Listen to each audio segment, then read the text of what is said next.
Olá a todos, o Motorola Moto G 2025. Vou mostrar como ajustar o timer da câmera. Então, vamos começar abrindo a câmera. E, atualmente, estamos no modo de foto padrão. Então, neste painel superior temos o temporizador, este é o ícone riscado.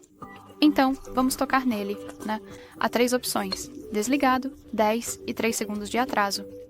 Marquei 10 segundos e, como você pode ver, o ícone vai mudar. E agora, toque no botão do obturador e o dispositivo conta 10 ou 3, dependendo da escolha, e tira a foto. Certo.